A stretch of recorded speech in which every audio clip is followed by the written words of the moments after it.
welcome back to Best Loved Films, the podcast that goes with bestlovedfilms.com. Let's begin by acknowledging that this land, the United States of America, was stewarded beautifully by hundreds of generations of Native Americans before any white people showed up. We want to thank them for that and promise to try to leave this land better than we found it.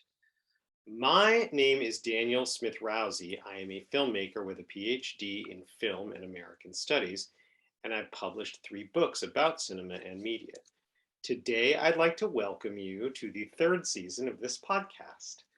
The first 20 episodes covered the 100 films designated as canonical by the American Film Institute in 1997, or what I sometimes call the A-list. You know, The Wizard of Oz, Gone with the Wind, Psycho, The Godfather, Jaws, Rocky, Star Wars, you know, the biggies.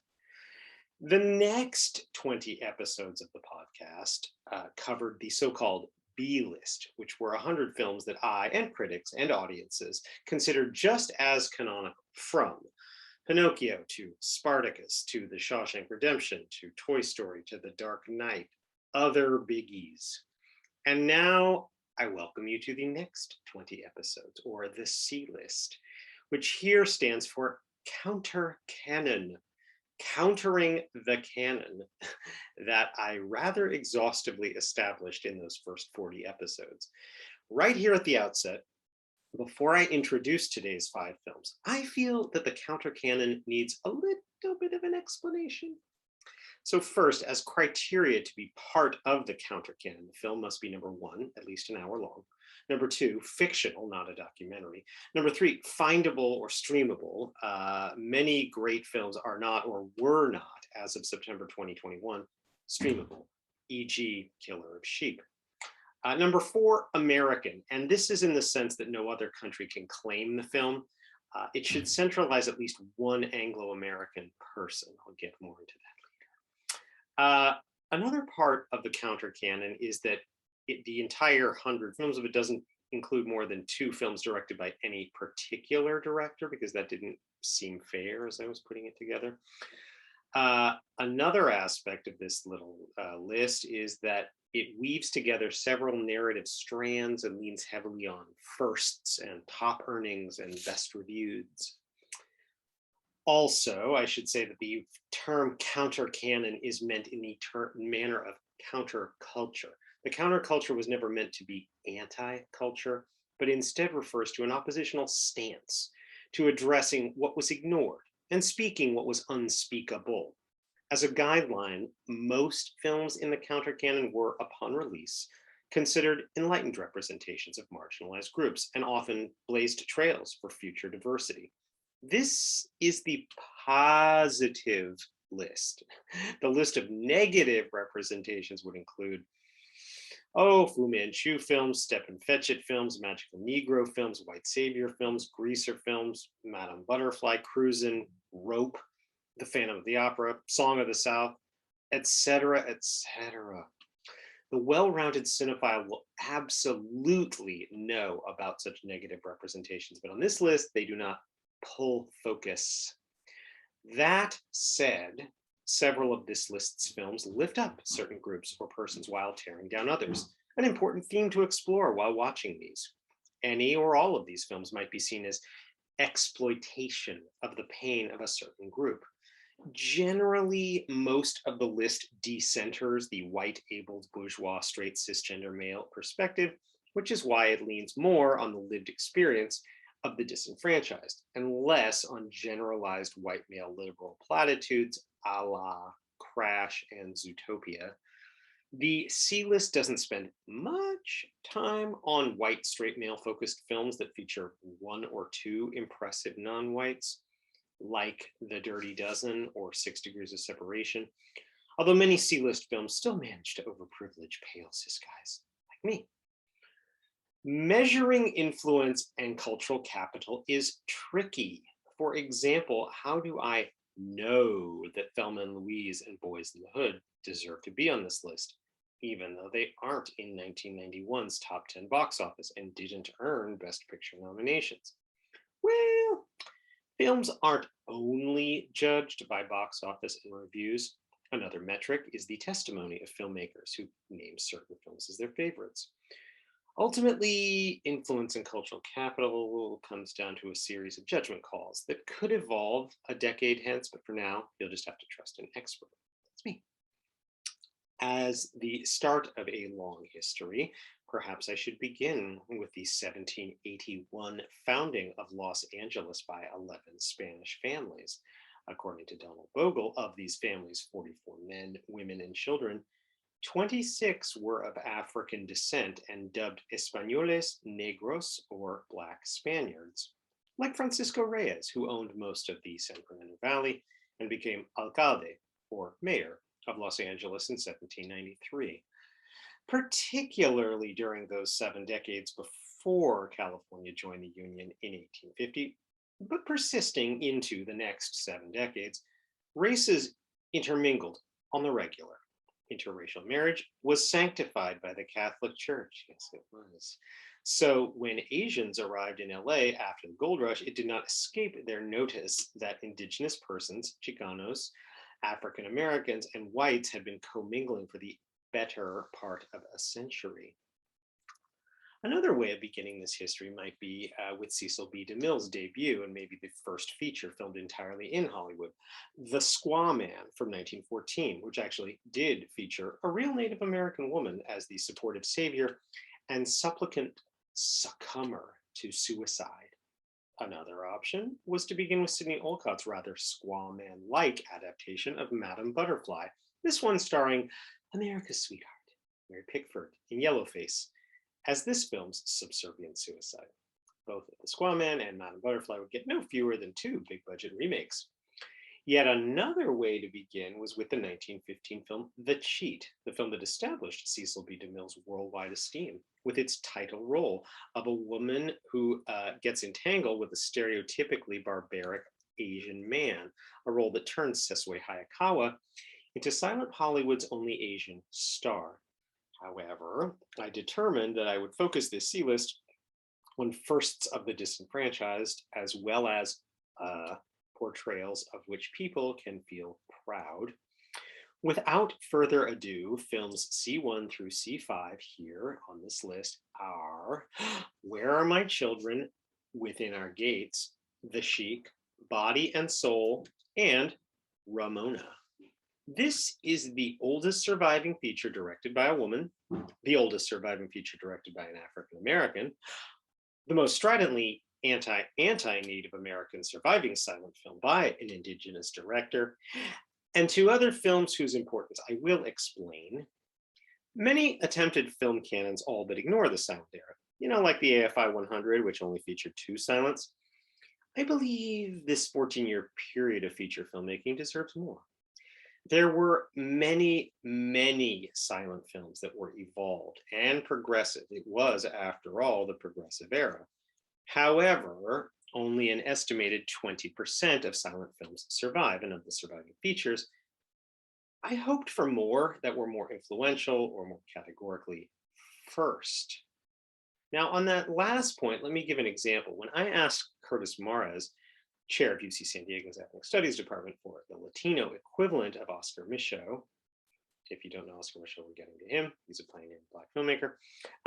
Curtis Mares told me there really isn't such an equivalent, and that some people consider 1958's The Buccaneer, directed by Anthony Quinn, to be the first Hollywood film directed by a true Latino American. Wow, well, 1950s. There's even less consensus about what exactly is the first American film directed by a queer director, or the first directed by a disabled director. We do know that there were no silent films directed by Asian Americans, although James Wong Howe did begin his legendary career as a cameraman working for Cecil B. DeMille and others throughout the 1920s. After narrowing it down to 5 silent films, I noticed how they contrasted to the other, more critically favored silent films that appeared on the A-list and B-list. Namely, I'm just giving you guys a little refresher, The Birth of a Nation, Intolerance, The Mark of Zorro, Greed, The Gold Rush, The General, and Sunrise. These are historically important films that are sometimes innovative, sometimes great, sometimes concerned with persons of color, never concerned with queer people. Although Griffith's films do centralize women, when I contrast the A-list and the B-list silent films with the C-list silent films, again, I just told you what they are: Where Are My Children, Within Our Gates, The Sheik, Body and Soul, and Ramona. The latter are marked by far more of a focus on modern women's struggles and, indeed, women's sexuality, repeatedly asking when and how a woman might have sex or get sexually assaulted. When we turn to non-white male voices, we may be seeing a reaction to the suffragette era in which American women left the home in very visible large numbers, marched, and won the right to vote with the passage of the 19th Amendment in 1920. Women, mostly white women, enjoyed new freedoms throughout the 1920s, driving cars, working new kinds of jobs, and for the first time, wearing dresses that revealed calves. And many 1920s films reacted to these freedoms in various ways. Perhaps it's worth saying that of today's films, of this list's first 5 films, 3 are based on stories written by white women, and 2 are based on stories, the other 2 are based on stories written by Oscar Micheaux, an African American who, in this very small sample size, evidences more empathy for women than women do for themselves.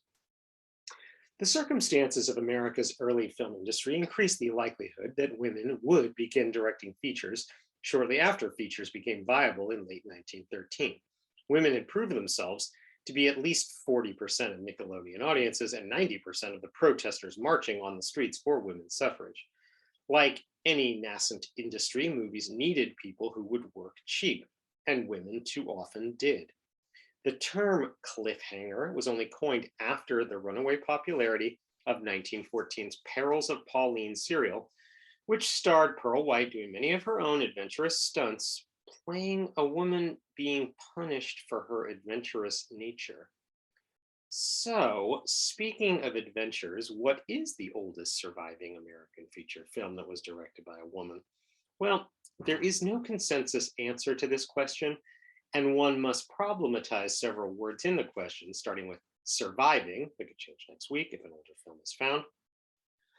Feature was and is sometimes established with a minimum length of about 45 or 50 minutes, but for the sake of this list, I decided upon a 1 hour minimum or 6 reels in the contemporary parlance. Directed by doesn't mean what it would a century later. During World War I, the name director was rarely the final word on creative decisions. That's one more reason to celebrate the ubiquity of women in many different creative roles of the silent cinema era, particularly writing. We now believe that fully half of the scripts shot during the silent period in Hollywood were written by women.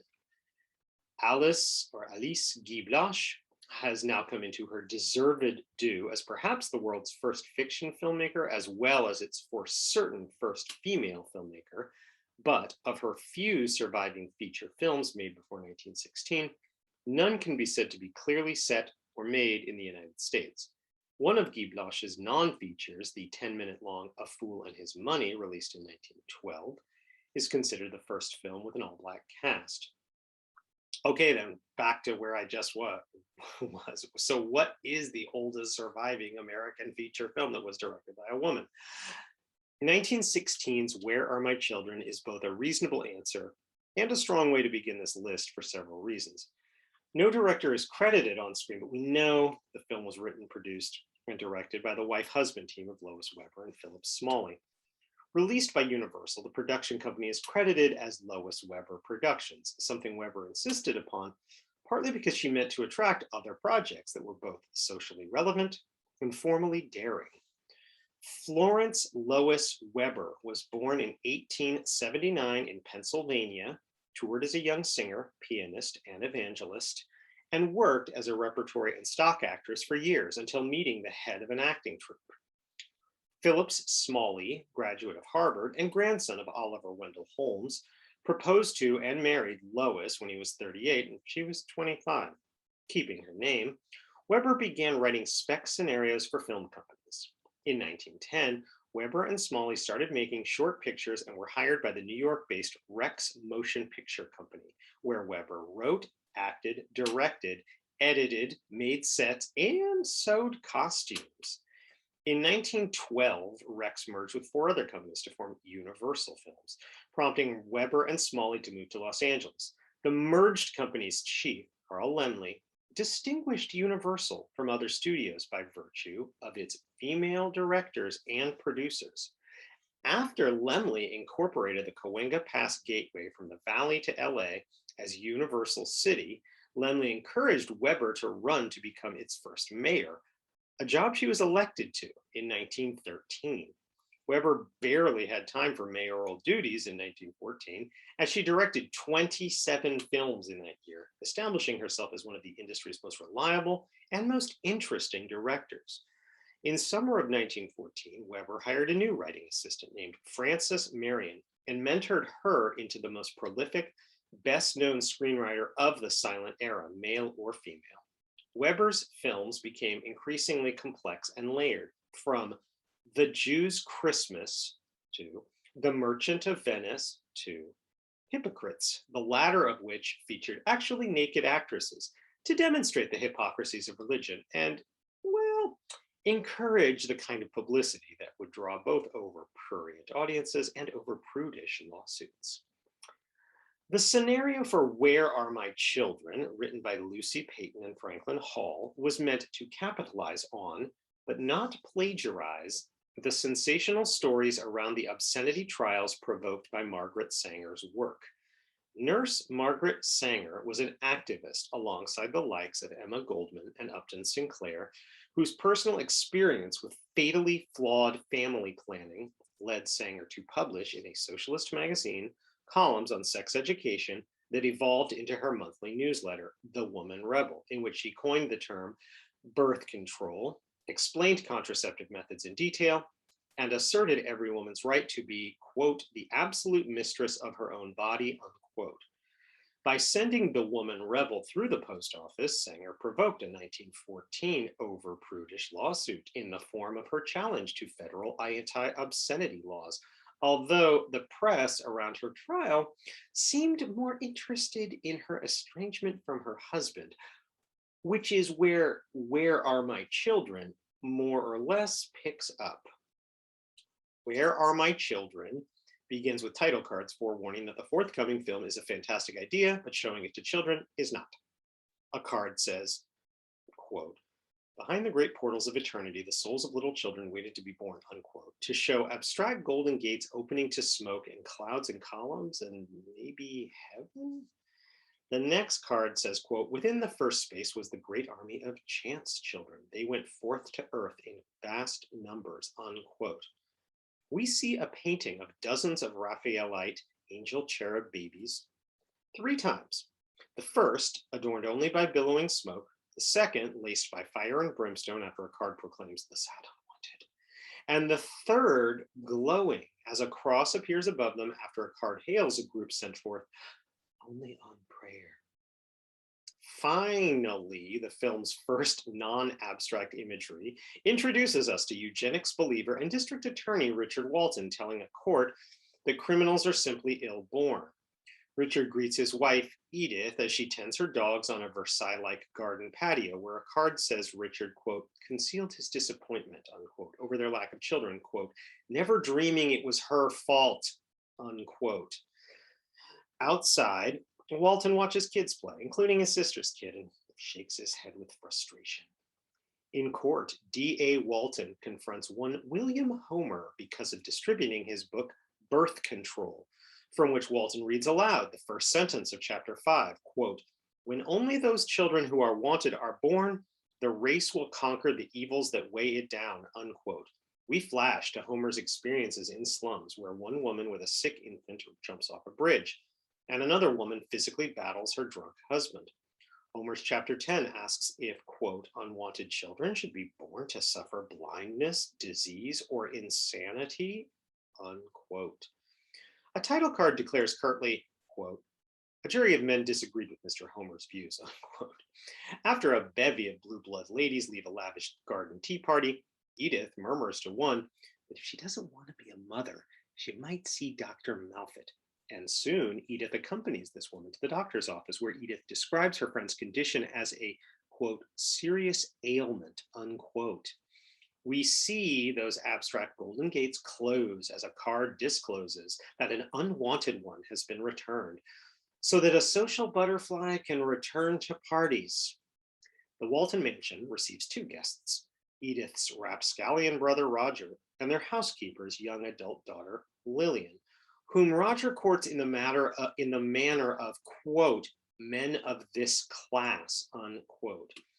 A month later, Lillian is pregnant, as symbolized by the Golden Gates opening and an abstract cherub angel alighting on the shoulder of Lillian, who agitatedly asks Roger for help, who turns to his sister Edith, who is coming to regret her previous abortions and reluctantly gives Roger the name of Dr. Malfit, who botches Lillian's abortion. Lillian staggers out of his office, lies prostrate on the car on the way home, wobbles out of the car, and collapses, discovered by the distraught district attorney. On her deathbed, Lillian tells her mother the truth, leading to an angry physical confrontation between that mother, who's the housekeeper, the Waltons she works for, and Roger. Later, Walton comforts his housekeeper as she mourns over the intensely blue-lensed shroud of her dead daughter. Walton expeditiously brings Dr. Malfit to trial, but we cut from the courtroom to Edith's common room, where she sees, then burns, a letter that reads, quote, Mrs. Walton, call your husband off this prosecution or I will draw you into the case, Herman Malfit, unquote. Edith asks her husband to go easy on Malfit, prompting Walton to forbid him bringing his books or other patients into trial. When the judge pronounces the sentence, 15 years of hard labor, a bitter Malfit dumps his book in front of Walton and warns he should see to his own household. Walton opens Malfit's book and learns the truth about Edith's abortions. The Walton housekeeper, quitting and leaving, staggers past a society social of ladies, which Walton soon sunders by storming in and saying, quote, I just learned why so many of you have no children. I should bring you to trial for manslaughter, but I shall content myself with asking you to leave my house. Unquote. The women blow away, but not before. Some of them blame Edith, and after they're all gone, Richard demands of Edith, you know this is in quotes, where are my children? As she breaks down sobbing, Walton laments, quote, I am an officer of the law. I, an officer of the law, must shield a murderess. Unquote. Walton mourns his lost legacy and lost love at his beautiful stone fountain. Edith prays for pregnancy, but as a card tells us, quote, having perverted nature so often, she found herself physically unable to wear the diadem of motherhood, unquote. The final title card says, quote, throughout the years, she must face the silent question, where are my children, unquote, which cuts to a somewhat remarkable final shot of Richard and Edith sitting apart in front of their fireplace as ghostly kids come to snuggle with them. And then Richard and Edith notably age in that same shot, yet remain in place as young adult ghosts visit. It's hard to disentangle the film Where Are My Children from the contemporary politics of eugenics, a word that appears in many of Weber's title cards. Sir Francis Galton coined the term eugenics in 1883, 1 year after his cousin Charles Darwin died, a date worth denoting because Darwin disagreed with Galton's ideas about human-directed evolution. By the time Galton died in 1911, eugenics had become an academic discipline at many universities, the official policy of many governments, and a recommended methodology of many ministers. Eugenics gave scientific justification to ancient practices of infanticide of the disabled, and in practice, its focus on developing traits deemed desirable worked to legitimize racism. Today, from our esteemed universities that have each excised any eugenics departments, we commend the film Where Are My Children for its anti-eugenics politics, even as we wonder if it could have been a little less clamorously anti-choice or anti-feminist. One could argue that Weber's real target is wealthy women, or that Sanger's position, as expressed by a man named Homer, gets its uh, day in court. But the game is given away by the title, not where are the children, but where are my children, as though the man has possessive rights to any progeny. One factor on this is the nascent star system. Tyrone Power was the film's star, whose privileges extended to getting his newish wife cast as Edith. But still, one good reason to begin the C list with Where Are My Children is that, much like the rest of the C list, its politics can't be easily mapped onto any current liberal agenda. Throughout the C list, we're going to see resistance, representation, and regression. But I am happy to say that stylistically, Lois Weber's work on Where Are My Children is utterly assured, moving breathlessly and confidently from plot point to plot point and from artistic scenery to theatrical spectacle. Weber certainly shared with Margaret Sanger a presumption that censorious officials' attacks on her work would bring it more publicity. And indeed, that plan worked well enough to result in packed houses in New York and New Jersey, but less well in Pennsylvania, where Are My Children was banned for immorality. The one-two punch of Weber's film Hypocrites and this film gave Lois Weber the reputation of America's first female director, despite the French Alice Guy Blache's work in New Jersey in the early 1910s. The next year, Weber made a sort of sequel, The Hand That Rocks the Cradle, in which Weber herself played a more Sanger-like lead, but the film didn't perform as well as Where Are My Children and is now considered lost. Nonetheless, in June 1917, Lois Weber became the first American woman to establish and run her own proper studio in an alliance with Universal. Unlike today's star-driven vanity production companies, Lois Weber Productions occupied an entire estate, complete with admin offices, dressing rooms, and property rooms attached to a 12,000 square foot shooting stage.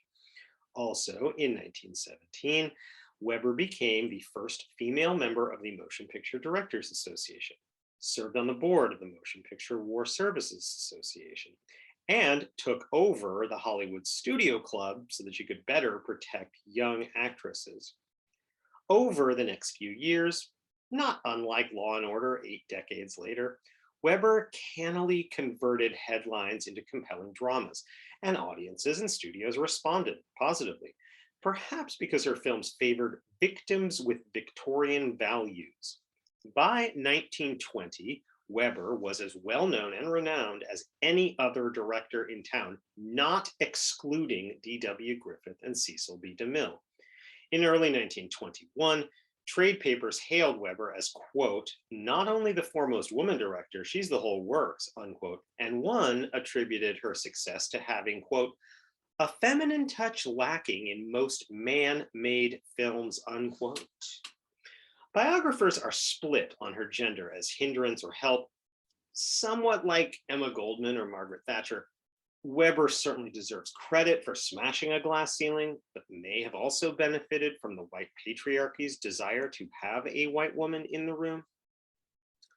During that same year of 1921, audiences began to hinge away from high-minded Victorian films in favor of more hedonistic jazz age pictures. At the same time, the industry began to institutionalize vertical integration, turning Universal, Weber's most potent ally, into an also-ran because it didn't own theaters.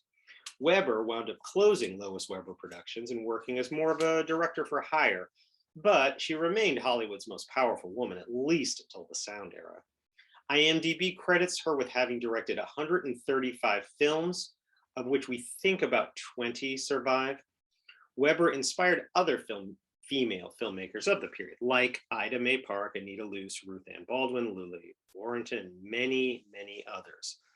Of the socially conscious, female-directed, female-focused silent films that do survive, I would recommend starting with Dorothy Davenport's The Red Kimono, a film that empathizes with sex workers and problems with, white slavery, as they call it, a film that I almost put on the C list. For years, Weber's reputation was lost along with most of her films, but we now know Weber had as much to do with founding Hollywood as any person, male, female, or other.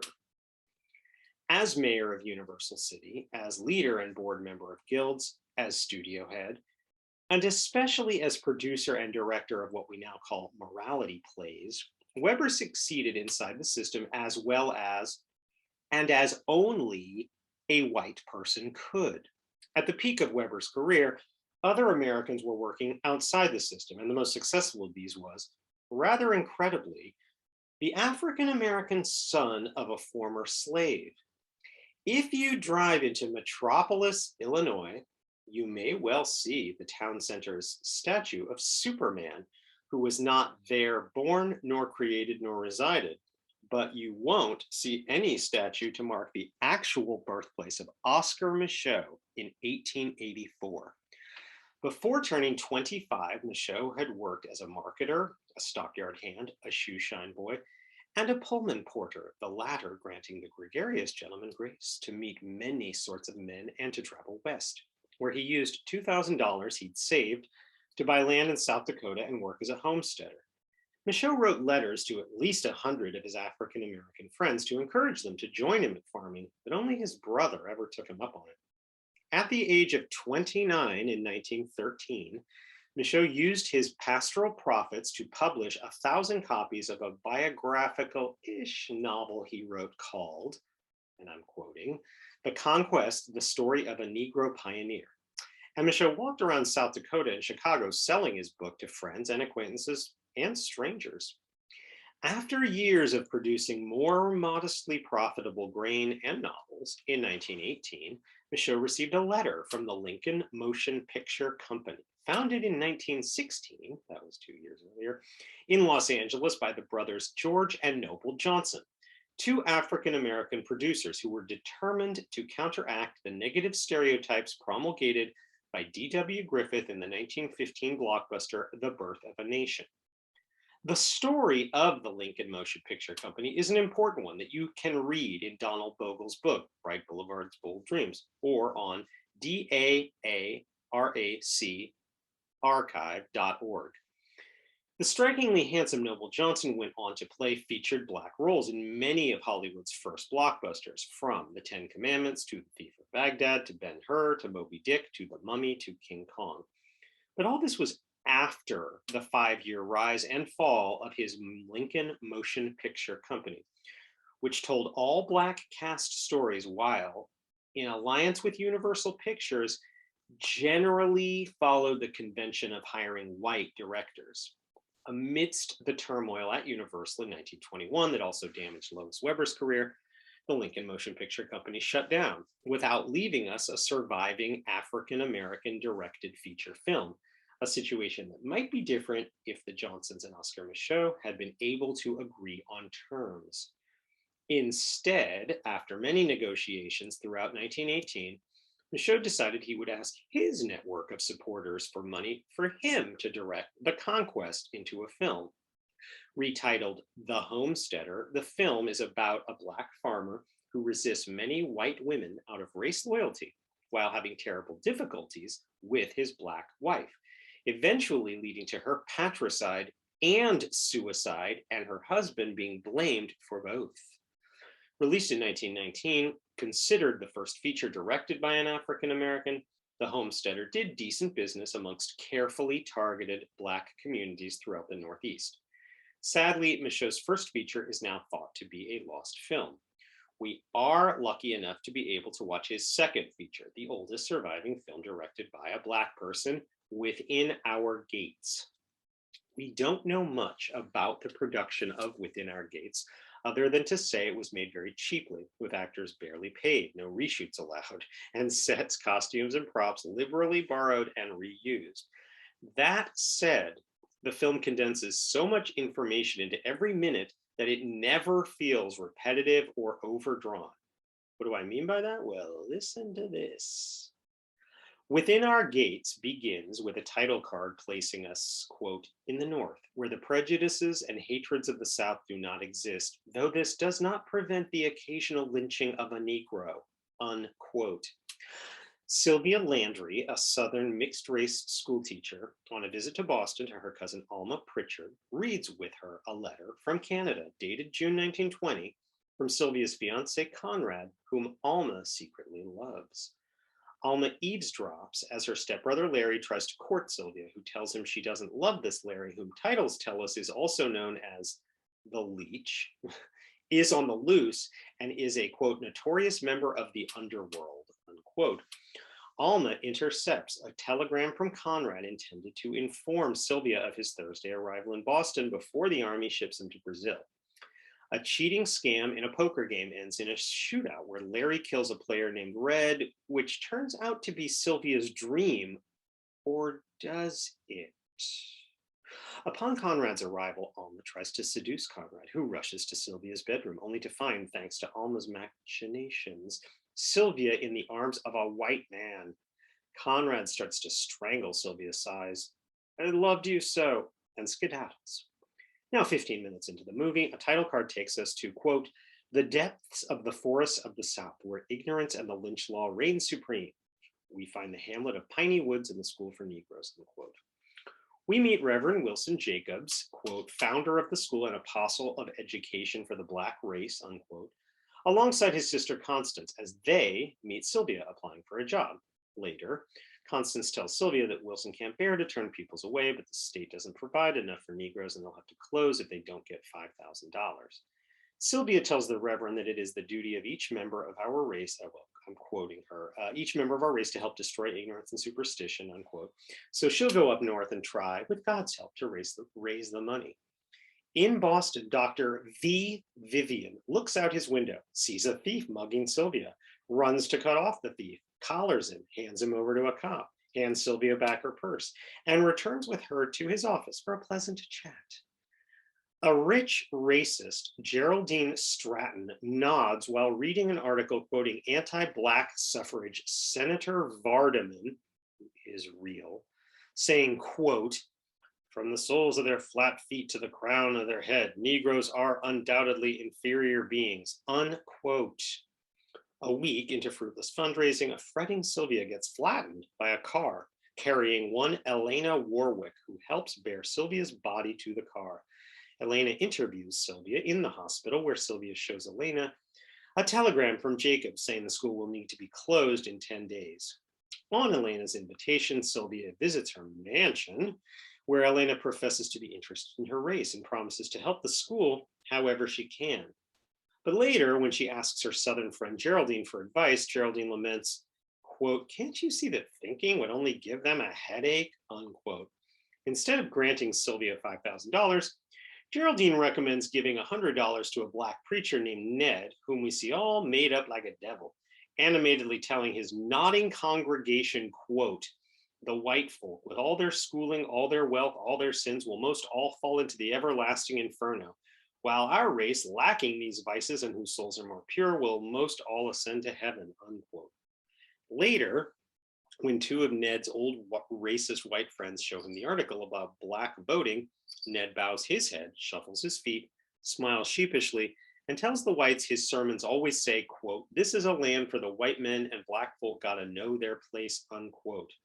As Ned leaves them delighted, Ned says only to himself, quote, again, I've sold my birthright, unquote. And then later, quote, as for me, miserable sinner, hell is my destiny, unquote. Geraldine apparently convinces Elena, who horrifies Sylvia in their next meeting because, as she knows, as we see, Jacobs is receiving her telegram message to keep the school open because funds are coming. But this is a misdirect because Elena re-meets with Geraldine to tell her that based on what she said, based on what Geraldine said, instead of giving the school $5,000, Elena's going to give the school $50,000. After Dr. Vivian dreams of Sylvia and Sylvia dreams of Dr. Vivian, the two meet and hold hands warmly just before she returns to the South, where Reverend Jacobs proposes marriage and Sylvia refuses as she venerates vivacious Vivian. On the lam, Larry the Leech locates the lavishly funded school, corners Sylvia on a bench, and tells her to steal from the school, or he'll tell everyone what sort of person she really is. Sylvia hits him, calls him a liar, storms off, cries alone, comes to a decision, and leaves the school in a torrential rain. It's during a torrential rain. Larry returns to Alma's, where a cop finds him, mortally wounds him, and prompts the arrival of Dr. Vivian, who learns from Alma that her cousin Sylvia was raised by the long ago lynched Landrys. Alma confesses to the casuistic cuckolding of Conrad, and we cut to a title saying Sylvia's Story in a deep forest of the Griddlestone estate. Jasper Landry, uneducated and disenfranchised, lives on the hope of an education for his kids, hangs out at a kitchen table with his wife and Sylvia, and finds they have just enough saved to send Sylvia and Emil to school. We meet the rich white patriarch Griddlestone, a quote, modern Nero, unquote, and Ephraim, his shifty servant, quote, an incorrigible tattletale, unquote, who warns his master of the insecurity of Sylvia sensing his swindles. On rent payment day, Jasper and Griddlestone argue angrily as, outside the window, a disgruntled white farmer shoots dead Griddlestone, knowing Landry will be blamed for it. After Ephraim spreads this fiction around the town, a hillbilly-looking lynch mob develops into a week-long manhunt as the Landrys leg it into the large forest. Two yokels accidentally assassinate Griddlestone's actual killer, as Ephraim laughs at these forest escapees compared to him, sitting pretty with whites, a laugh that arouses the anger of the hayseeds. A newspaper calls Ephraim a quote, recent victim of accidental death at unknown hands, unquote, while expressing Ephraim's version of events, a fabrication that we watch enacted as a cackling plastered Jasper blasts shot after shot at Griddlestone. A title card reads in full, quote, meanwhile, in the depth of the forest, a woman, though a Negro, was a human being, that human being in all caps. A tired fugitive, by the way, this person is Jasper's wife, who's, a tired fugitive and wondering how long before justice arrives, and more all caps read, how long?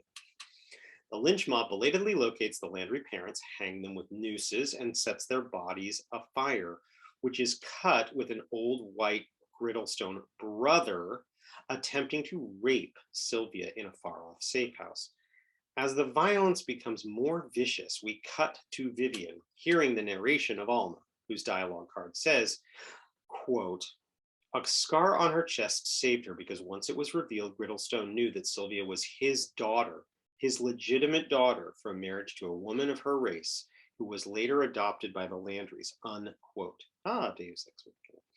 Alma explains that the brother didn't explain himself to Sylvia, stopped hurting her, started helping her, and paid for her education. Somehow, Dr. Vivian finds Sylvia and somehow says, quote, be proud of our country, Sylvia, unquote. He goes on, Vivian mentions Roosevelt in Cuba and soldiers in Carazal in World War I. He tells her, quote, we were never immigrants, unquote. He says he knows of Sylvia's hard feelings, but, quote, in spite of your misfortunes, you will always be a patriot and a tender wife. I love you, unquote. For a while, we're wondering, what is she going to think about all this? But then Sylvia goes with all this all the way to a wedding canopy when a title says the end. That's its own Deus Ex Machina. Okay, the Johnsons and Michaud had argued about the homesteader blaming Black people for their problems. And so there's a slight irony in the fact that after Michaud had found success without them, he went on to make a film with the reformist values that the Johnsons had wanted in the first place. Despite the ubiquity of D.W. Griffith's blockbuster, The Birth of a Nation, Michaud didn't want Within Our Gates read only that way. Well, despite Michaud's protests, it often is. Both films have an overarching structure of a North-South marriage that might rebind the country in a manner that the writer-director considers enlightened. Within Our Gates' rich, racist, anti-suffrage lady resembles the Lillian Gish character from Griffith's film, here transformed from a heroine into the villain. Birth of a Nation culminates in innocent whites fending off a home invasion by Black savages in the movie.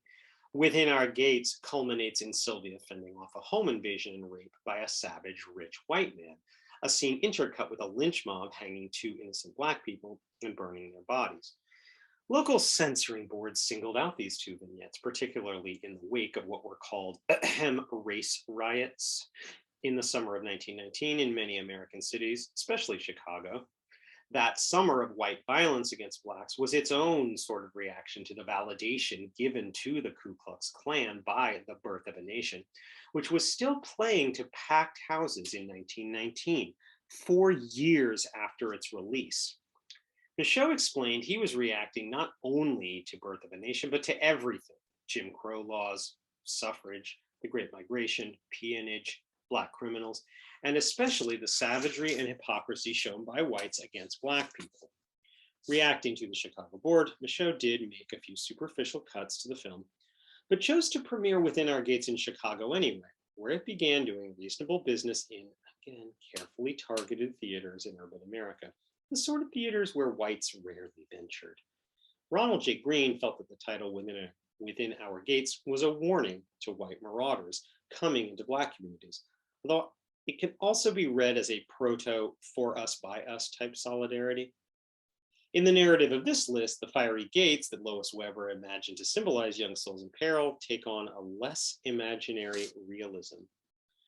Not unlike Woody Allen 80 years later, Michaud found that if he kept costs low, he could survive on the industry's periphery and ensure enough independence to tell intricate, non-traditional tales about three-dimensional Black people who transcended types and traumas, as will be further evidenced by film C4.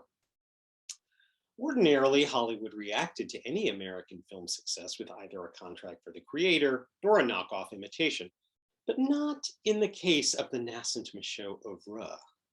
Studio's white producers were nowhere near ready to make an all African American film. Instead, when Black persons did appear in Hollywood made silent films, they were almost always in smaller supporting roles.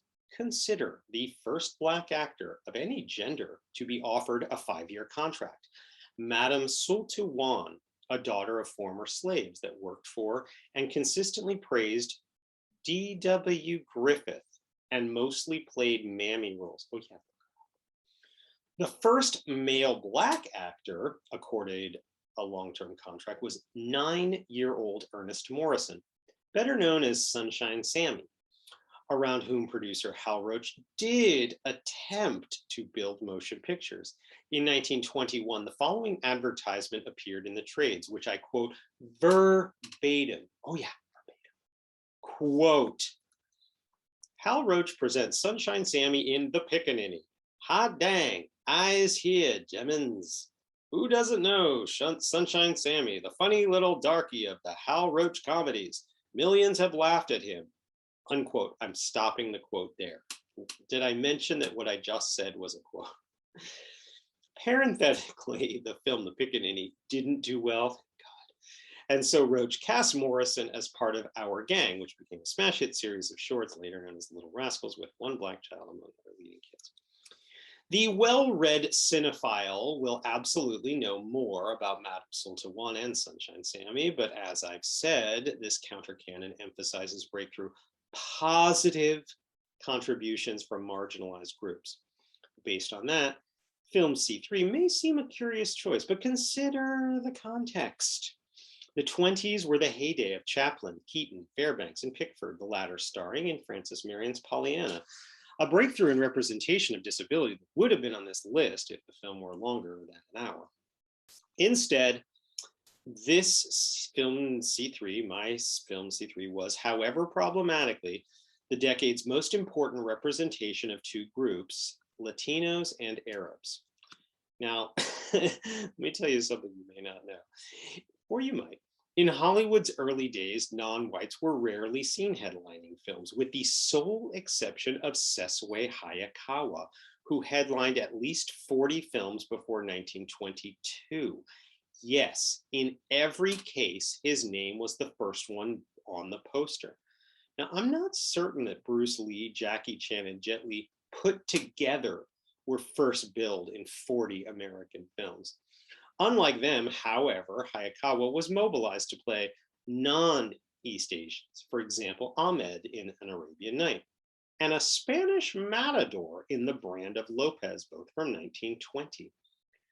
Hayakawa was sort of a Melissa McCarthy of his day, a unicorn that no one else could even try to imitate. Many of Hayakawa's 40-odd American silent films are lost, and of his surviving laudatory representations, I wasn't able to find any available on streaming. I'm particularly keen to watch a 1918 film called His Birthright, the first film that Hayakawa wrote and produced, in which he plays the son of a suicided Madame Butterfly figure who travels to America to seek revenge on his dad, the abandoning white officer. But anyway, after a few flops caused moguls to fail to meet his price, a frustrated Hayakawa left Los Angeles in 1922, paving the way for the star of film C3 to become the 1920s eminent quote-unquote exotic or ethnic actor. Rodolfo Alfonso Raffaello Pier Filiberto Guglielmi di Valentina di Antonguela was born in Castellaneta, Italy in 1895 and emigrated to New York City in 1913, where he worked as a escort and dancer, traveled west with a musical company, and taught dance in Los Angeles. There, he landed villain parts in films like 1918's The Married Virgin, where Rodolfo di Valentina was advertised as, quote, playing a new style heavy, unquote. Frustrated with such heavy roles, the 24-year-old read Vicente Blanco Ibanez's novel, The Four Horsemen of the Apocalypse, learned Metro had the film rights, and approached Metro to learn that screenwriter-producer June Mathis had been looking for him. The man, renamed Rudolph Valentino, would later credit June Mathis for discovering him as she cast him as tango-dancing Argentinian Julio Desnoyas in Four Horsemen. But other than Mathis, the rest of Metro found Valentino hard to work with and shunted him into smaller roles for the rest of his 4-movie contract. As soon as he could, in 1921, Valentino moved to famous Players Lasky, where Jesse Lasky had many things ready to go, like a distribution deal with Paramount, a marketing plan, a star named Agnes Ayres, and a script based on Edith Maud Hull's novel, The Sheik, which surprised Hull and the publishing world by becoming a bestseller upon its 1919 release. Now, a bit more about that marketing plan. The film's poster already appeared as we now see it, with a photo of only Ayres in a pith helmet smiling on the sands, and her name above Valentino's, despite his recent notoriety for Four Horsemen of the Apocalypse.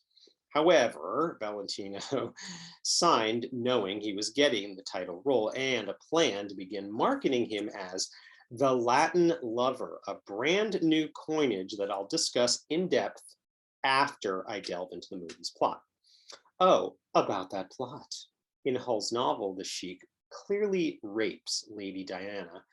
Lasky had no intention of beginning his relationship with Valentino quite so sordidly. To that end, Lasky hired reliably pliable director George Melford, who had a somewhat interesting career that doesn't require detail here. As for Edith Maud Hull, she never expressed regrets about her novel's celebration of misogyny, only saying she regretted selling the film rights for too little to Lasky.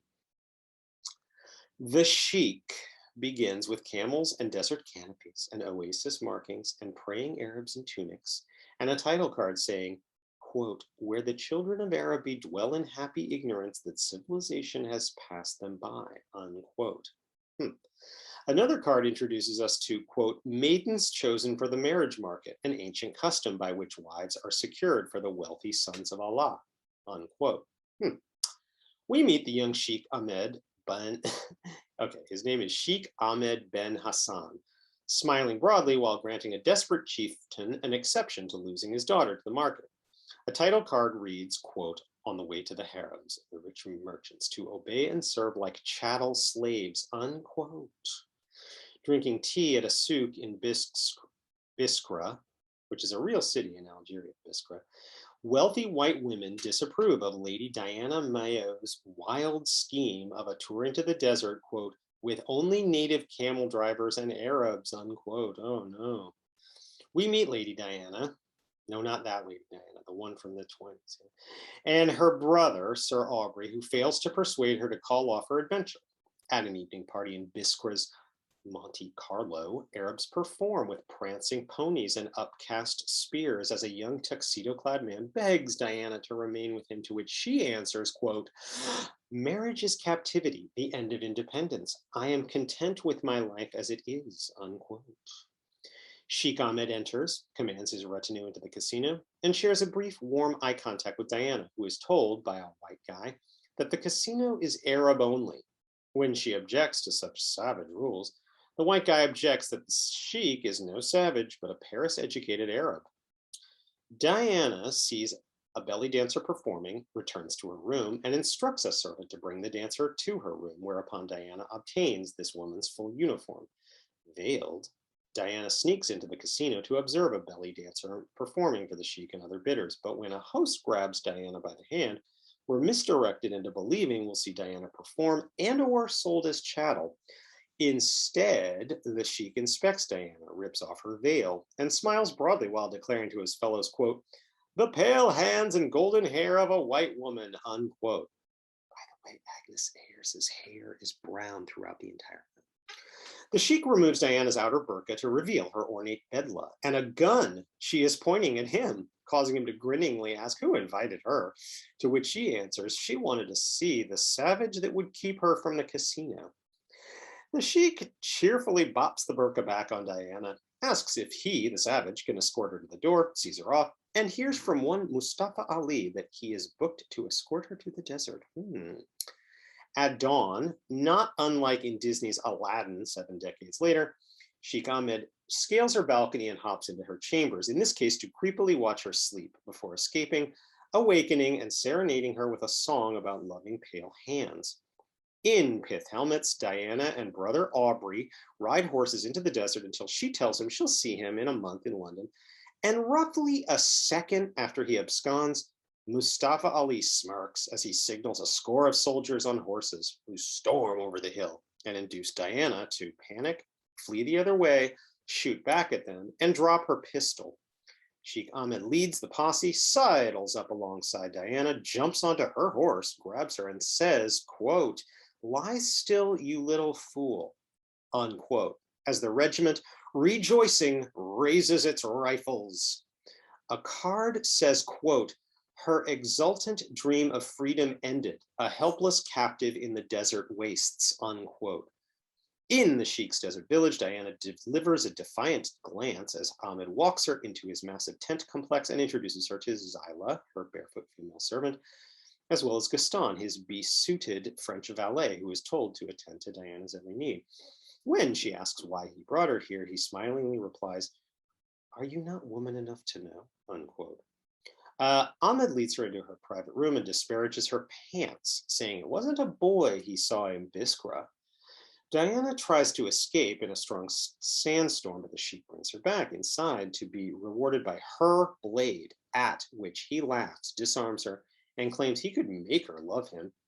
Later, Diana cries at her bed as Ahmed comes in, clearly considers clutching her by force, and then reconsiders and cuts out in a colossal change from Hull's novel.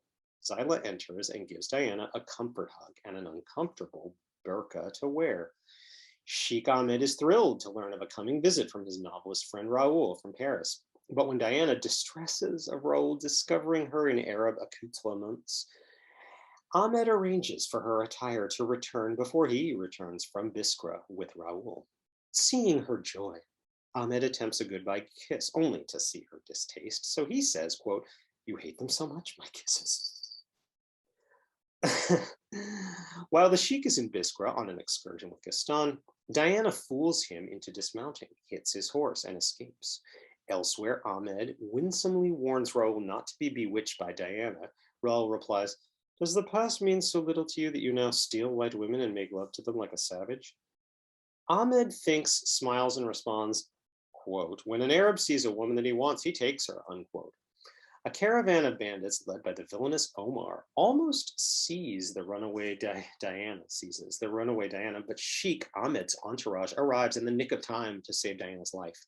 After a shared dinner between Diana, Ahmed, and Raoul, the latter pulls aside the Sheikh to remand him for the, quote, "humiliation of meeting a man from her own world," unquote. With Diana and Raoul dressed for British high tea, Diana returns to Raoul the rough draft of his manuscript with praise and skepticism that his novel's heroic man can be found anywhere. As an eavesdropping Ahmed despairs of her antipathy until an assistant runs up to Raoul for medical help, and Diana's cry, Ahmed, though mistaken, proves her affection. Ahmed prepares to leave Diana with Gaston, asks her not to run away again, warns of Omar, returns to her pistol, and confides that he trusts her. On the road, Raoul tells Ahmed that Diana is a liability that he could escort back to Biskra, causing the Sheik to laugh that Raoul wants her too, before admitting that making her suffer isn't giving him the pleasure he expected. Raoul riposts, because you love her, as the film cuts to Diana in the desert, lazily writing, Ahmed, I love you. Just before she and Gaston are attacked by Omar, Mustafa, and their fellow marauders. Diana and Gaston hold them off until most of their ammo runs out when Diana asks Gaston to kill her rather than let her be captured. But just before Gaston pulls the trigger to kill her, someone else pulls his and kills Gaston. After Omar takes Diana away, Sheik Ahmed shows up and scans her words somehow preserved in the sands. In a room in Omar's gargantuan stone palace, Diana gets roughed up by Omar's noticeably darker servants until they are interrupted by Omar's assistant, who has been told to, quote, bring forth the white gazelle, unquote. In disturbing imagery, Omar assaults Diana, who futilely fights back when Sheik Ahmed's battalion storms the palace. The Sheik and Omar fight man to man, and both men seem mortally wounded. Back at the Sheik's village, while praying, quote, tribal hearts appeal to Allah, unquote, Diana states that the sleeping Sheik's hands are small for an Arab's. To which Raoul replies, quote, he is not an Arab. His father was an Englishman, his mother a Spaniard, unquote. Raoul tells Diana that the former Sheik found Ahmed abandoned by his parents, raised him, sent him to Paris, and died with the arrangement that Ahmed would return from Paris and lead the tribe. Ahmed wakes up and embraces an affectionate Diana as a praying Arab outside gets the final word of the movie. All things are with Allah. And so this episode's theme continues of a woman being punished, often sexually, for some kind of independent spirit, here in the era of the suffragette and the passage of the 19th Amendment. The Sheik was absolutely understood to be problematic at the time, which was part of its appeal, perhaps comparable to 50 Shades of Grey. Several critics took issue with the removal of the novel's rape because it turned the story into a sort of regressive wish fulfillment for 19th Amendment resisting men and women. As with 50 Shades of Grey, these audiences came out in droves, turning The Sheik into a substantial hit for Paramount in 1921 and 1922. Metro's Four Horsemen of the Apocalypse, in which Valentino plays a tango dancing Julio, remained in theaters at the same time, as both films were among the early 20s highest earners. Valentino would never again be second billed and never again not pictured on the poster. June Mathis, then Metro's first female executive, broke her Metro contract to join Valentino at Paramount, become Hollywood's highest paid executive of any age, she was 35, and put Valentino in more Latin lover flavored leads, beginning with being a bullfighter named Juan Gallardo in Blood and Sand. The Sheik is on this C list because it was by far the most influential silent film regarding two important ethnic groups, as I said before, Arabs and Latinos. Now, let me explain that. Scimitars and sand tents had certainly been seen on screens before, but maybe because Britain lost most of its Muslim holdings, including the nation newly called Turkey, the Sheik rode or set off a wave of cultural appropriation / appreciation that could be heard in popular songs, seen in new architecture, or just noticed every time the press covered Jazz Age parties using words like harem and sultan and sheik. Every studio found space for an apparently Algeria analogous area of the backlot to support the suddenly successful subgenre, including United Artists and Douglas Fairbanks' 1924 film The Thief of Baghdad, which pioneered several special effects as well as the fledgling career of Anna May Wong. Arab culture was treated with both reverence and revulsion, something that would trickle down to Hollywood's eventual portrayals of Arab Americans, which comes up in much greater detail later in the C list. For now, it's enough to say that in the 1920s, Muslim Arab culture was both regarded and disregarded, which is something we now also say about the Latin lover archetype. Now, to modern sensibilities, the awkward appropriation of Arabia may sound far removed from the term Latin lover, but in fact, Latin didn't yet mean Latin American or Latino. When newspapers of the 1910s spoke of Latin influence, they were referring to languages that derived from Latin, including Italian, Spanish, and French, not excluding the French that was Algeria's official language. Latin and Mediterranean were often used interchangeably. Of course, it's true that the Italian Rudolph Valentino was not what we now call Latino, but it's not true that in 1921, Italian Americans had anything like the white privilege they could assume a century later. It's not only that Italian Americans were then regularly described with epithets like Dago, Wop, and Guinea, the latter an association with kinky hair that sought to equate Italian and African Americans. Oh no, it wasn't only that. Official prejudice against Italian Americans went all the way to the top, to the State Department that forced Italy to accept restrictive immigration protocols, and to Congress that passed the Johnson-Reed Act of 1924, which rolled back the Italian immigration rate to the group's percentage of the population in 1890, essentially defining Italian American as non-white at the same time that Valentino was becoming America's biggest movie star. Parenthetically, as a disenfranchised group, Italian Americans would have merited at least one film on the C list, were it not for 4 seminal films on the A list, namely Goodfellas, Rocky, and the first 2 Godfather movies, the latter being arguably the greatest films about the American immigrant experience. Okay, parentheses over. Edward Said's Orientalism teaches us that the eroticized other was then generally female, but the Sheik popularized the exotic, smooth-chested, forbidden, otherized male.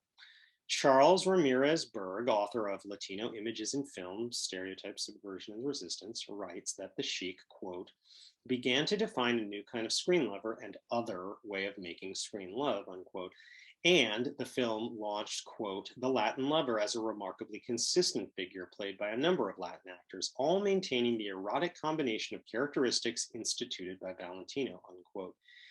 Gianni Melosi defines what Valentino wrought with terms like passionate but romantic lover, heartbreaker, seducer.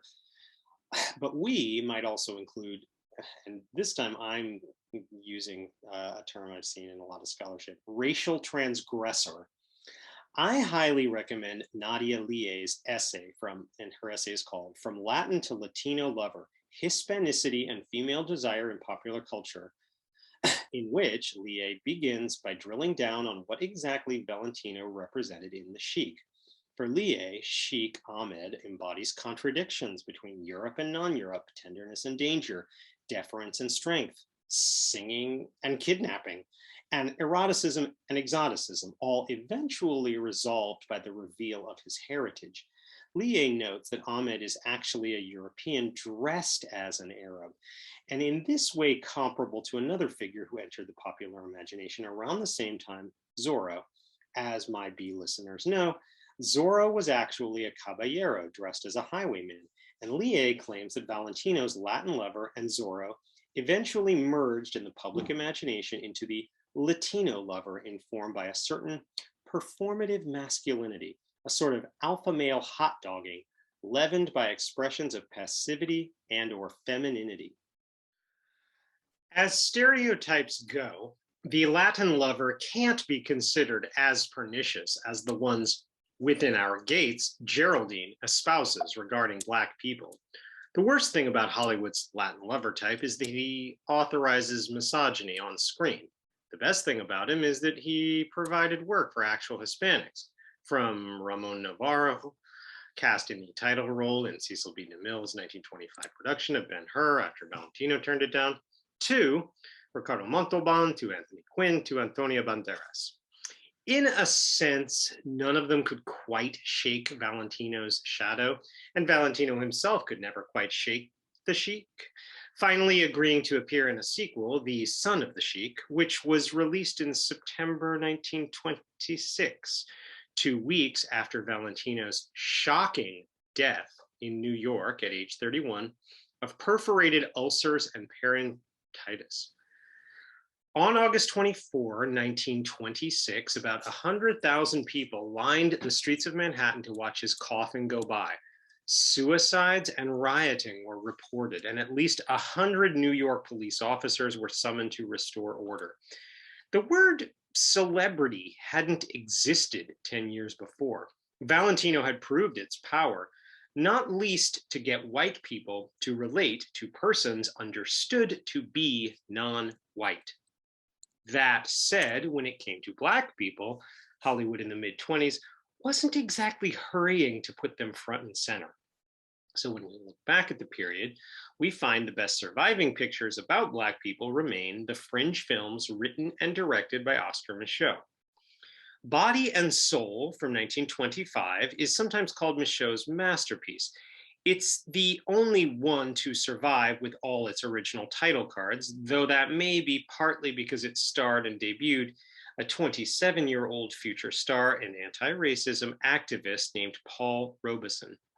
There have been no fewer than 3 big-budget biopic feature films about Valentino, but so far none about Robeson, despite the following. Robeson's father, William, was a slave who escaped in his teens to, eventually, Princeton, New Jersey, where he became a church minister and fathered Paul in 1898. In 1915, Robeson became Rutgers's third and then only African-American student, where he went Phi Beta Kappa, while collecting awards in debate, singing, basketball, track, and football, the latter including first-team All-American as a junior and senior. After Robeson's classmates elected him valedictorian, his address was not unlike some of his winning debate oratories, in that it questioned Black soldiers fighting in the Great War while being denied commensurate opportunities at home, and it exhorted the audience to fight for equality for all Americans. In the early 20s, Robeson attended law school, sang at the opening of the Harlem YWCA, and began his career with the National Football League, playing for the Akron Pros in 1921 and the Milwaukee Badgers in 1922 before quitting football, finishing law school, starting as a lawyer, and quitting law because of structural racism in the profession. In 1921, Robeson married Essie Good, who encouraged him to pursue theater, where he landed several theatrical roles, to the point of Eugene O'Neill asking for him.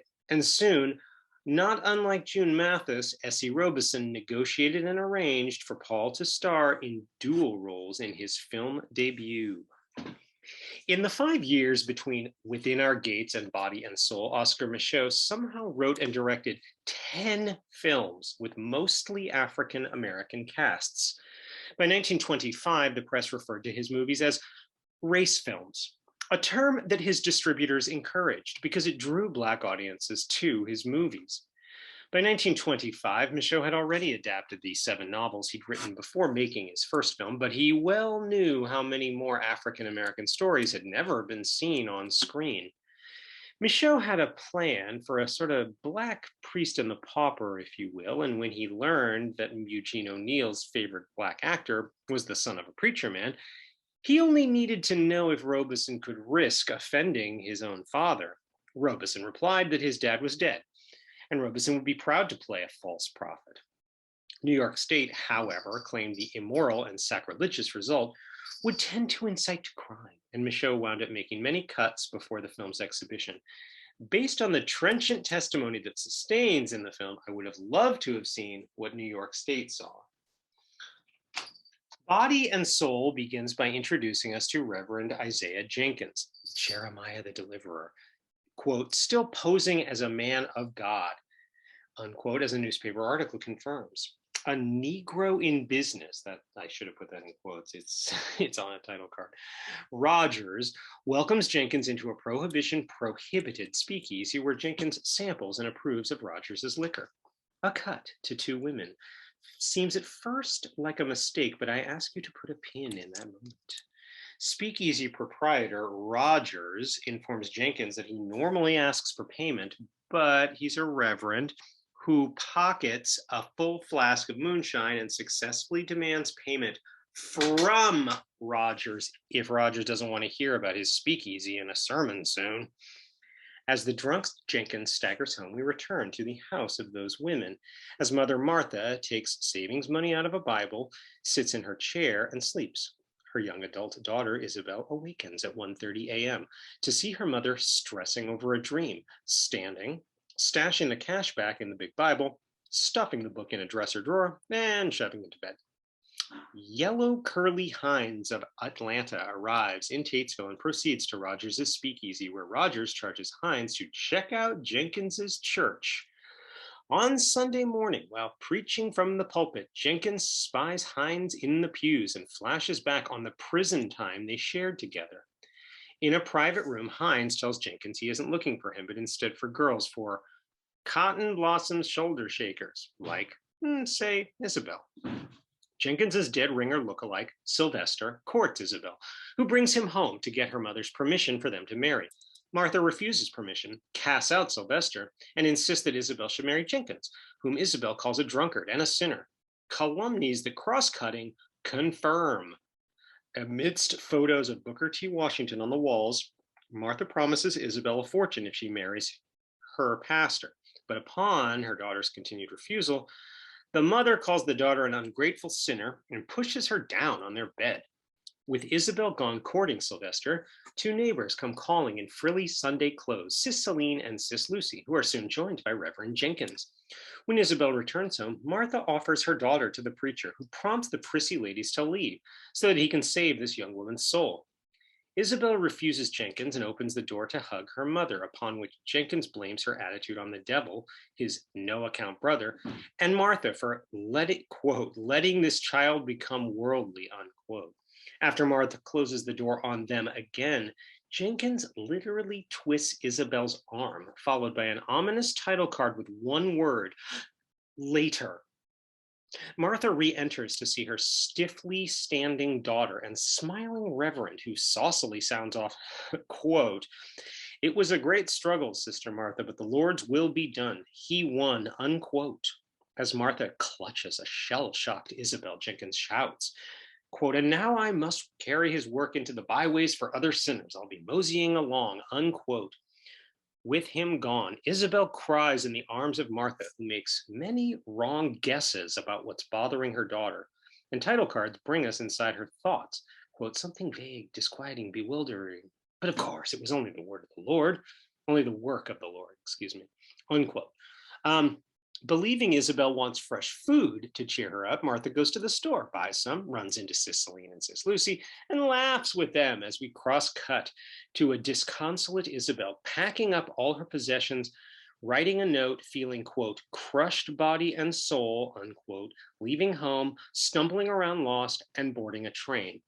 On the street, Jenkins runs into Yellow Curly Hines, who lost money to Rogers and demands some from Jenkins, who refuses, only to be threatened with exposure as a faker. At the speakeasy, when Hines accuses Rogers of rigging all of his games, Rogers grumbles, "My money, my liquor," as he pays Jenkins, who gives some to Hines.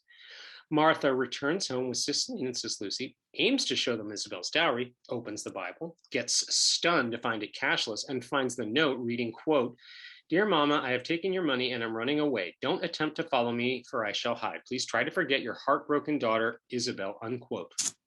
In a very appealing modern Atlanta, Isabel ambles her suitcase into a very unappealing alley near Decatur Street. Months later, in the same Atlanta neighborhood, Martha spies on a pitiable Isabel as a stranger takes pity upon her by buying her some street food. Martha follows Isabel to her small apartment, knocks on her door, opens it, says, "My baby," embraces her daughter, sits down with her, and continues to rebuff any bad beliefs about Jenkins. Isabel says she never took any money, knew her mother wouldn't believe her, but, quote, "the time has come when you must hear my story," unquote. We flash back to Jenkins driving Isabel in a horse and buggy through a forest in a fierce rainstorm that stops their buggy, starts the horse to run away, and strands the pair wandering in circles until they find a deserted multi-room cabin. Inside, Jenkins leaves Isabel at a fireplace to dry her wet clothes, but after she undresses, he returns with a lustful look and a title card telling us, quote, half an hour later, unquote, before he leaves. Back in the present, Isabel explains that all things considered, Sylvester understood her best, but when Mama refused to let her marry him, that opened the door for more of Jenkins's assaults. We flash back to an extended version of the arm-twisting scene, with Jenkins contorting Isabel's limbs until she finally confesses and draws from the stash of the secret savings. Complex, extreme close-up cuts between cotton, a kitchen iron, and the cash. Isabel and Jenkins each accuse the other of stealing the money, but he adds that Martha will never believe her daughter, and so he'll be moseying along, as he puts it. Isabel makes one last lunge for that lucre, but he knocks her to the floor while boasting Martha won't believe that was an injury caused by him either. When he advises her to gather her things for the 4:30 train to Atlanta, she protests she doesn't have a cent, so he gives her $10 just before Martha returns. Back in the Atlanta apartment, Martha accepts Isabel's truth and cares for Isabel as she lies in bed, lapses into severe illness, and looks at a divine presence. A title card says, quote, Reverend Jenkins had promised to preach that sermon, which is every Black preacher's ambition, dry bones in the valley, unquote. In the Tatesville church, the happy townspeople, including Sis Celine and Sis Lucy, gather, tithe, and cheer as Jenkins orates dry bones so drunkenly and raucously that he repeatedly punches one of his assistants, who touches his own bleeding nose and says, Hallelujah. The church party stops upon the entrance of Martha, who reports having just come from an Atlanta funeral, continuing with a card reading, quote, Yes, my brothers and sisters, Isabel is dead, and there stands the man who killed her, unquote. The congregants believe Martha and converge on Jenkins with fury, but he manages to escape. That night, as Martha tries to rest at home, a bedraggled Jenkins staggers in her door, begs her for mercy, and pleads, quote, You coddled me and you ruined me, unquote. When they hear a door knock, Jenkins tells Martha that with her prayers, she can now save him. Jenkins hides as Sis Celine and Sis Lucy enter, tell Martha a police bloodhound led them here, and somehow fail to convince Martha to reveal him. Jenkins crawls away, hides in the woods, and beats to death an approaching vigilante. In her chair, Martha rests, opens her eyes, and sees Isabel and Sylvester enter with a title card telling us, quote, all a dream, only the nightmare of a tortured soul, unquote. Isabel beams, quote, oh, mama, Sylvester's discovery has been accepted and he is to be paid $3,000 advance royalty in 60 days, unquote. Martha hugs Isabel as the kind-hearted Sylvester looks on sheepishly. Martha goes to get Isabel's dowry from inside her hidden Bible, sees that it's where she expected, and faints with happiness into the couple's arms. In a brief coda, the happy, smartly dressed couple return to Martha's home again after a honeymoon up north. Let's be clear that some films are on the C list for the effect that they had right away, like, The Sheik, and others are on the list for their larger legacy. Oscar Michaud's films were mostly unseen and unknown to studio moguls of the silent era. Only later did they take their place as some of the best films of the period, whether or not critics have placed them on their all-time lists. Body and Soul is either a scathing critique of church-sanctioned corruption and violence and rape, or all a fanciful fantasy. Normally I'm not a big fan of the it was all a dream school of filmmaking, but Body and Soul is a little more complex than that. We saw Martha awaken in her chair in the second to last scene, but when exactly did Martha's dream begin? We first saw Martha sleeping in her chair about 7.5 minutes into the film, with her daughter nudging her into awakening and gasping, I done had a terrible dream. But do you remember me telling you to put a pin in that glimpse of Martha and Isabel before we knew who they were? That shot suggests that we saw 7 minutes of action before Martha sat down in her chair to sleep, which in turn suggests that action may well have been real. So that would mean Sylvester, or someone looking a lot like him, really did lean on the speakeasy proprietor for corrupt kickbacks. Instead of reading Body and Soul as merely a fever dream about disbelieving one's daughter's tale of assault before happily marrying her to a nice young man, I prefer to see that young man as having some of the darker side that we so exhaustively saw. After the way Michaud showed Robeson's ruthless side for an hour, it's hard to easily buy him as this sheepish angelic figure. And that also says something about Robeson's acting talents, which burst onto the screen here and continued to burn brightly into the sound era. That future biopic of his life will hardly end with Body and Soul, but continue into his trailblazing songs, stardom, and activism with a stridence that eventually got his passport suspended, an action that the Supreme Court finally overturned. Anyone who says or thinks that that previous generations produced no one who we would now call woke needs to take a second look at Robeson's work after Body and Soul and, I don't know, Helen Keller's life after the events of The Miracle Worker. Today's final film, film C5, is less of a first and more of a best. I already told you that scholarship has not settled on what is exactly the first film directed by a Latino, directed by a queer, directed by a disabled queer person, and or directed by a disabled person. But scholarship has settled on the two Native American pioneers of cinema, James Youngdeer and Edwin Carew. Youngdeer, perhaps of Winnebago ancestry, but more verifiably of Nanticoke ancestry, directed at least a dozen short films that portrayed Indigenous persons empathetically, including White Fawn's Devotion from 1910. Sadly, Youngdeer's breakthrough feature, Lieutenant Daring RN and the Water Rats of 1924, doesn't seem to be available on any service. Edwin Carew, registered as Chickasaw, but often passing as white, was an actor and director who broke into the nascent film industry during the war years. Working for Lubin, MGM, Universal, First National, Paramount, and United Artists, Carew made about 40 films in 10 years without particularly emphasizing his Indigenous heritage. This began to change when he met the young woman who stars in film C5, another person who, like Paul Robeson, does not have, yet clearly deserves, at least one biopic. Maria de los Dolores Ansunsolo y Lopez Negrete was born in 1904 in Victoria de Durango, Mexico, to wealthy parents whose lineage went back to the first Mexican leaders as well as to Spanish nobility. During the Mexican Revolution, when Pancho Villa's troops approached their estate, her father fled to the United States while her mother fled to Mexico City, where the young girl was educated in a convent, sometimes met with her mother's cousin, President Madero, saw a traveling Russian ballet, took up dancing, and married one Jaime Martinez del Rio when she was 15 and he was 33.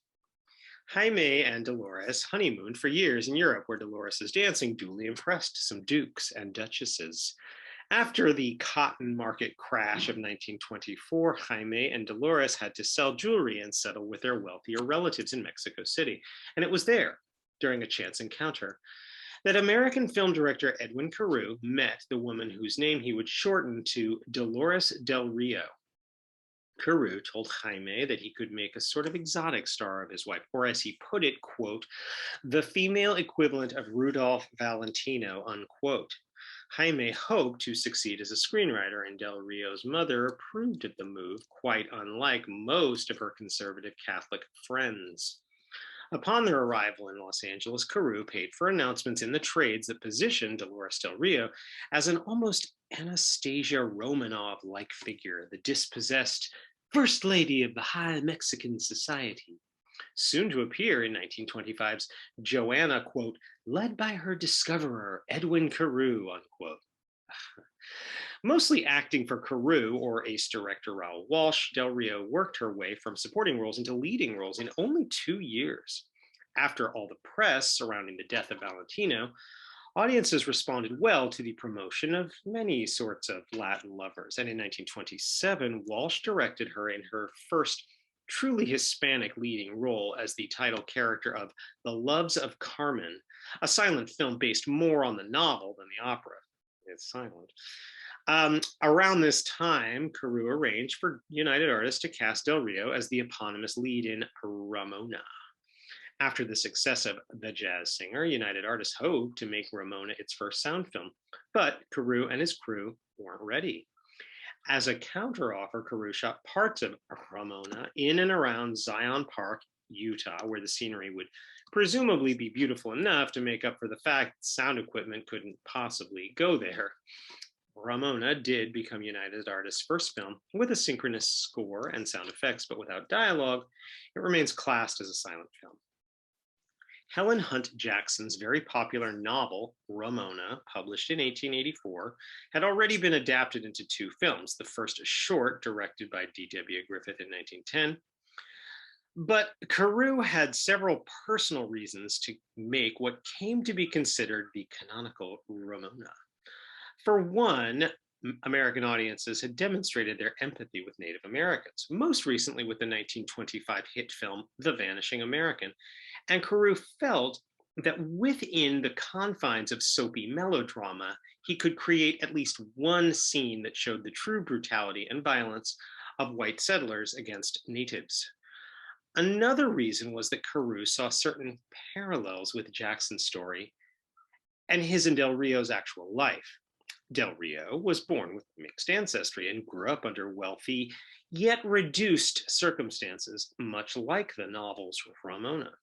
When Carew met Del Rio, she was living with an attractive man and a mother figure, just like the novel's Ramona, and he was instantly smitten with her, just like Alessandro, the Native American co-lead of the story. By the way, Jaime was 18 years Del Rio's senior. Edwin was 21 years older than her.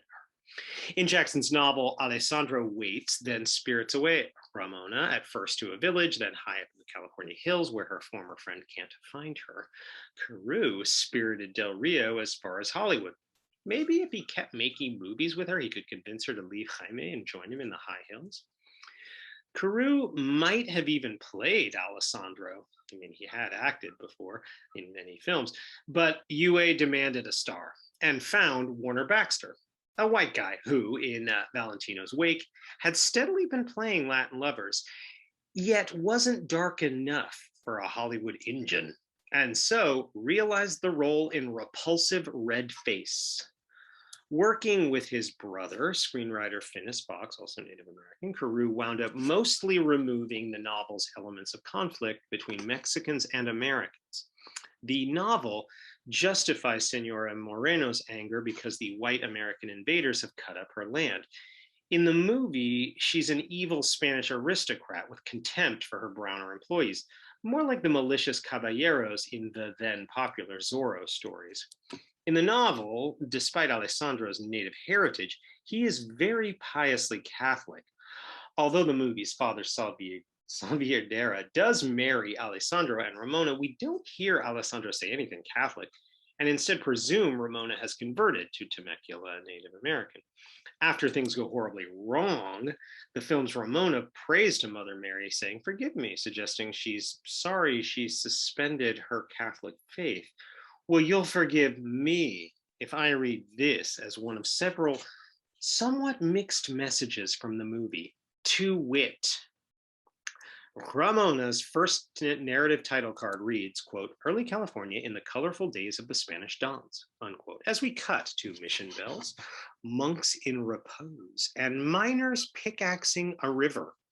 At a massive hacienda, we meet Senora Moreno, owner of the greatest, owner of the greatest rancho in all California, unquote, who rules with a, quote, iron hand over, quote, feudal grandeur.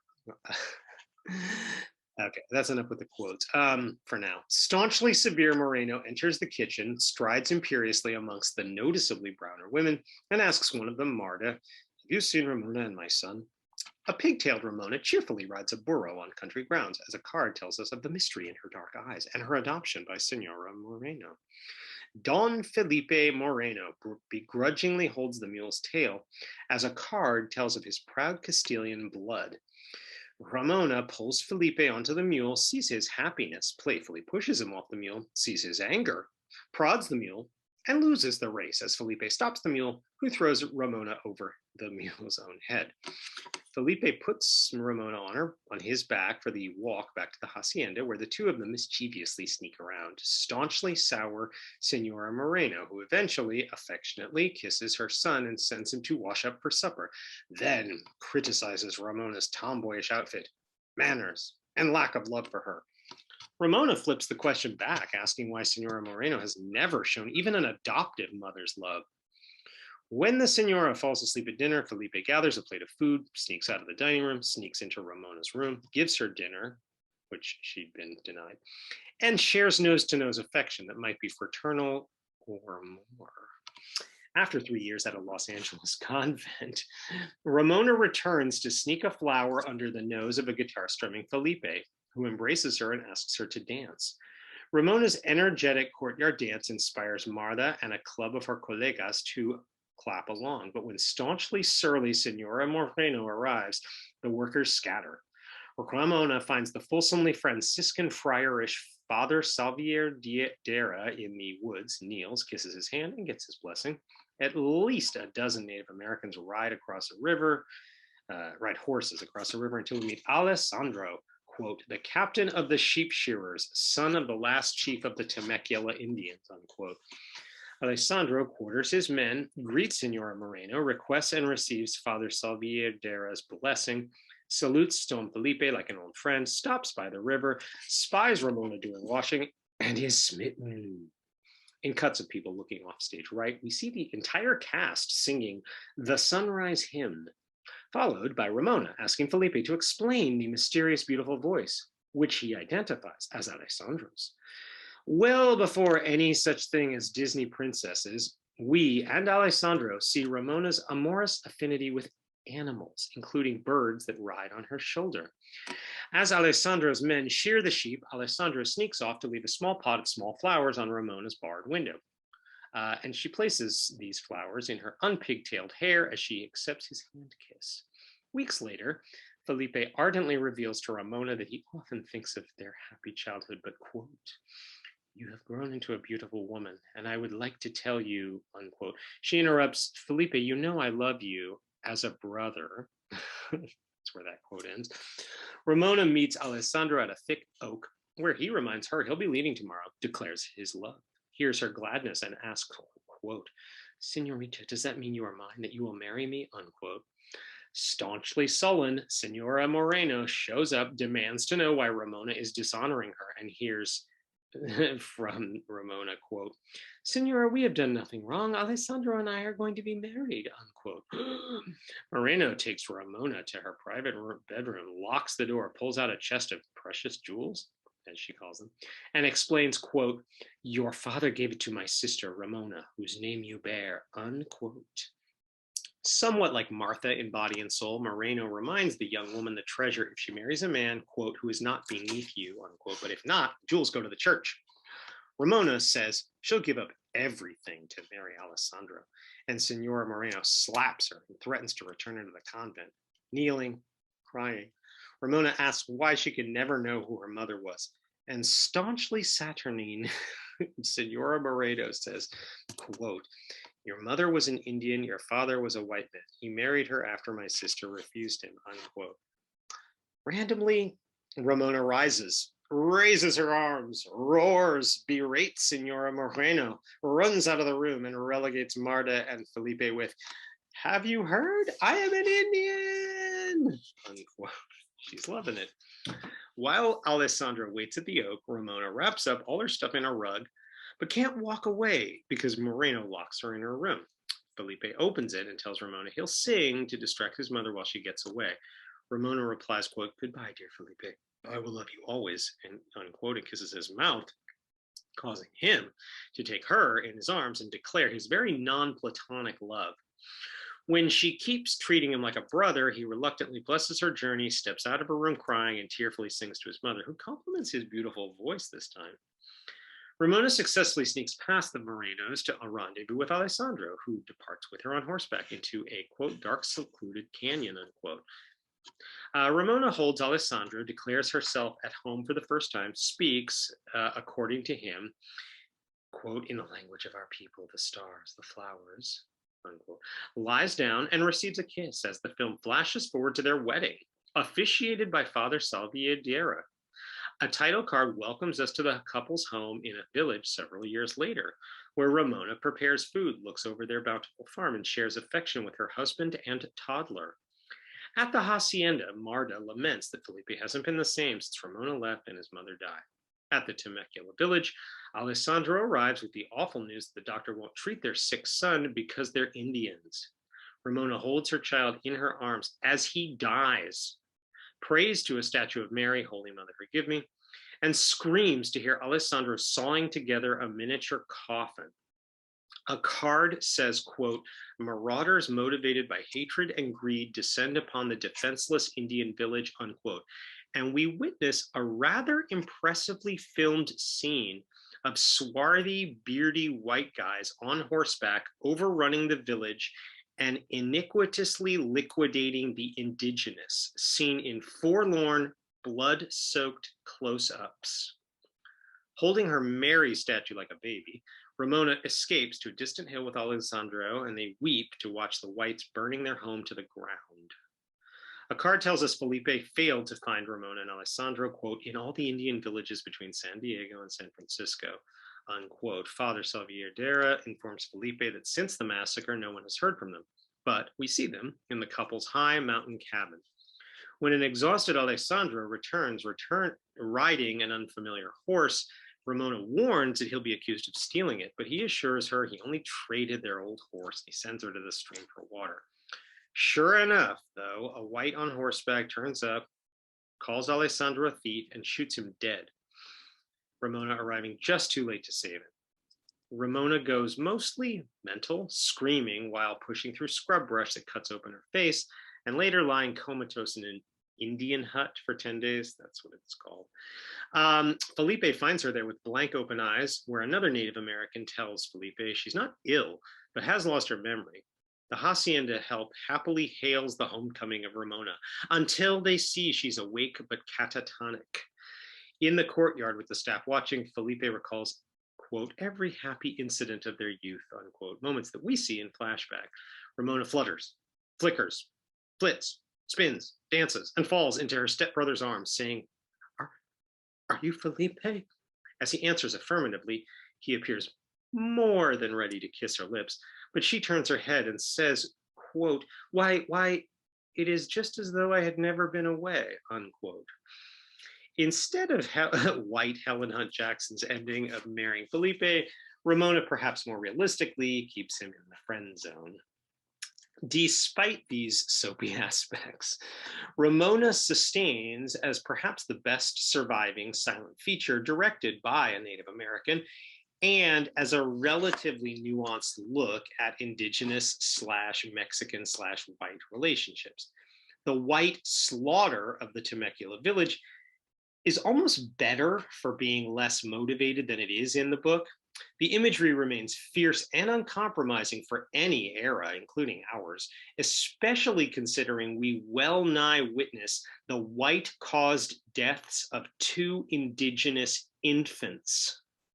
Also, Ramona was one of a few movies to make Dolores Del Rio into a star, but it was arguably her signature role, an impression abetted by a certain bit of music.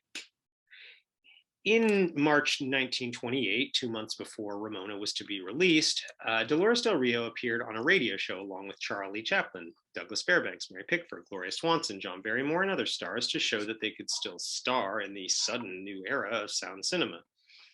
Del Rio's accent was as thick as that of anyone who'd been speaking English as a second language for less than 3 years.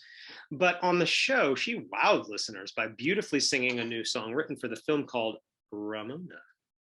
A few days later, Del Rio recorded 2 studio versions, one in English and one in Spanish, that were used in radio promotions and on a Vitaphone record soundtrack, but neither is in the film itself that we now see.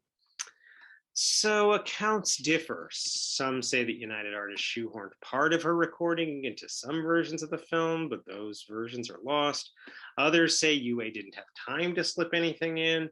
And then still other accounts say Carew looked for an artistic way to use the song, but couldn't find the right spot, or perhaps didn't want to. If Edwin Carew was hoping that truth would emulate fiction, he may not have been happy with the results. I told you earlier that Indigenous sophisticate Carew saw similarities in Helen Hunt Jackson's story of the Indigenous sophisticate Alessandro, who came along to sweep this poor little Mexican rich girl off her feet. However, Dolores may have seen Jaime as her Alessandro and Edwin as her Felipe. In mid-1928, Dolores divorced Jaime, killing their relationship as surely as the film's redneck killed Alessandro.